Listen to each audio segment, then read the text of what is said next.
जम्मू कश्मीर के सोनमर्ग में जबरदस्त एवलांच आया है। आपको तस्वीरें दिखाएंगे इस एवलांच की।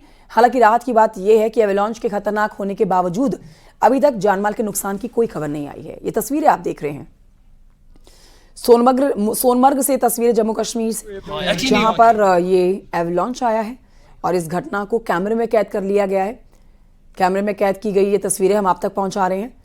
हालांकि अब तक कोई जानकारी नहीं मिली है कि इस एवलांच में जनहानि हुई है, लेकिन ये जो तस्वीरें सोशल मीडिया पर वायरल हो रखी है उसकी एक्सक्लूसिवली तस्वीरें आपको हम दिखा रहे हैं। कितना जबरदस्त ये एवलांच, जहां तक आपकी नजर जाएगी इस वीडियो में वहां पर आपको सिर्फ और सिर्फ सफेद धुंध से जो नजर आ रही है, ये एवलांच आया हुआ है। उस परिस्थिति में सामने खड़ी हुई गाड़ी भी नजर नहीं आ रही है।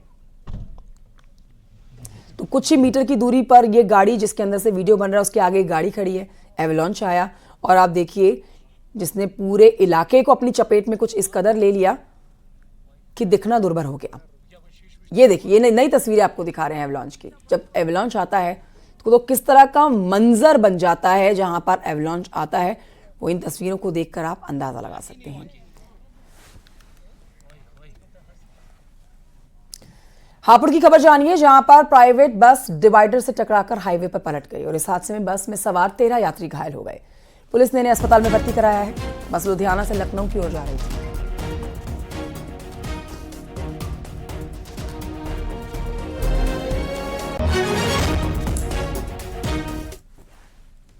उधर मुरादाबाद के मझौला थाना क्षेत्र में कॉल रिसीव न करने पर प्रेमी से विवाद के बाद एक लड़की ने फंदे पर लटककर आत्महत्या कर ली और इसके करीब 3 घंटे के बाद प्रेमी ने भी अपने घर पहुंचकर आत्महत्या कर ली।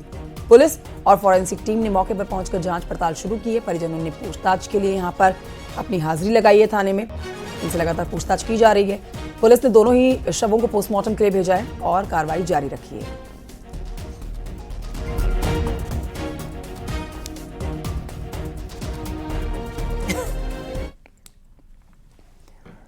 बढ़ते हैं आगे। मुरादाबाद के बाद अब बुलंदशहर की खबर आप जानिए, जहां पर लूट की घटना में फरार पुलिस की बदमाश के साथ मुठभेड़ हुई है।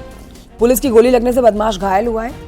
अब इस आरोपी के साथियों के साथ मिलकर 15 फरवरी को एक पशु व्यापारी को लूट की वारदात का अंजाम देने का आरोप इन लोगों के ऊपर था, जिसमें ये लोग जो थे ये वांटेड थे। इनके लिए धरपकड़ लगातार की जा रही थी, सर्च ऑपरेशन किया जा रहा था।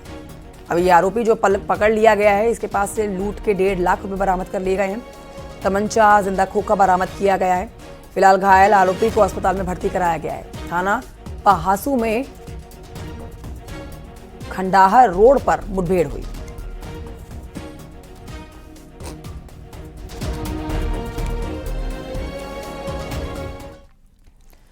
प्रयागराज में अवैध प्लॉटिंग के खिलाफ पीडीए का बुलडोजर एक्शन जारी है, जहां पर विकास प्राधिकरण ने अवैध प्लॉटिंग के खिलाफ बड़ी कार्रवाई करते हुए सरूलपुर मरियाडी में 25 बीघा में बने हुए अवैध प्लॉट को ध्वस्त किया।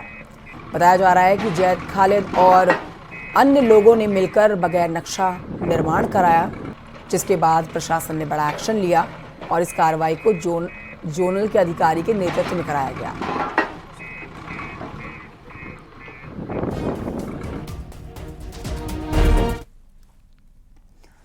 उधर सुल्तानपुर में व्यापारी की आत्महत्या के मामले में एक नया मोड़ आ गया है, जहां पर पत्नी ने भूमाफिया और 2 जीजाओं पर धमकी देने का आरोप लगाया। बता दें आपको, रियल एस्टेट व्यापारी नरेश माहेश्वरी रेलवे ट्रैक पर इनकी लाश मिली थी, जिसके बाद मृतक की पत्नी चंचल माहेश्वरी ने पुलिस में शिकायत दर्ज कराई थी। मृतक के पास से मिले हुए सुसाइड नोट में श्री कृष्ण सोनी को आत्महत्या का जिम्मेदार बताया गया। साथ ही नोट में मृतक के 2 जीजा के नाम भी जिक्र उनका किया गया है। पत्नी ने शिकायत में कहा है कि श्री कृष्ण सोनी और दोनों जीजा रुपए की मांग कर रहे थे, जिससे पति ने तनाव में सुसाइड किया है।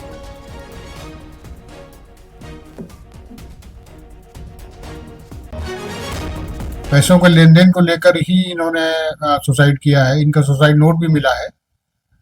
इनके परिजनों द्वारा तहरीर दी गई है, जिसके आधार पर 3 अज्ञात लोगों के विरुद्ध अभियोग पंजीकृत कर लिया गया है।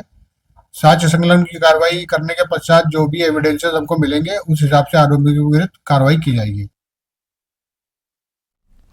खबर आगरा से है, जहां पर भीषण सड़क हादसा हो गया है। हादसे में पिता और बेटे की मौत हो गई है। 6 लोग गंभीर रूप से घायल हुए हैं। सूचना पर पहुंची यहां पर पुलिस ने शवों को कब्जे में लेकर पोस्टमार्टम के लिए भेजा है। पिनाहट क्षेत्र के अर्जुनपुरा गांव के पास यह हादसा हुआ।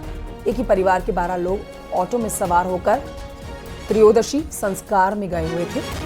तभी रास्ते में एक तेज रफ्तार ट्रैक्टर ने ऑटो को टक्कर मार दी, जिससे बड़ा हादसा हो गया।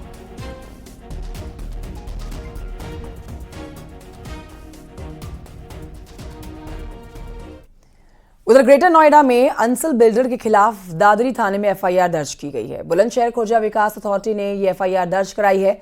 अंसल ग्रुप पर जमीन लेकर विकास का काम नहीं करने और जालसाजी का आरोप लगा है। हाईटेक टाउनशिप परियोजना के नाम पर हुए फर्जीवाड़े में अंसल ग्रुप के मालिकों के खिलाफ दादरी कोतवाली में केस दर्ज कर लिया गया है। नियमों को ताक पर रखकर सैकड़ों करोड़ों रुपए की धोखाधड़ी का मामला है।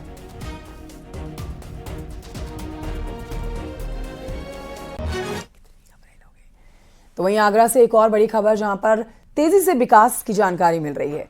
पुलिस कमिश्नरेट सिस्टम लागू होने के बाद अब यहां के पुलिस थाने भी कोऑपरेटिव दफ्तर की तरह बनाए जा रहे हैं। लगातार थानों के जीर्णोद्वार का काम किया जा रहा है। कई थानों को हाईटेक बनाया जा चुका है। पुलिस के काम को हाईटेक और डिजिटल तरीके से किया जा रहा है।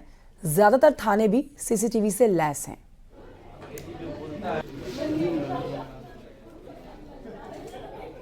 तो अंदर आओ।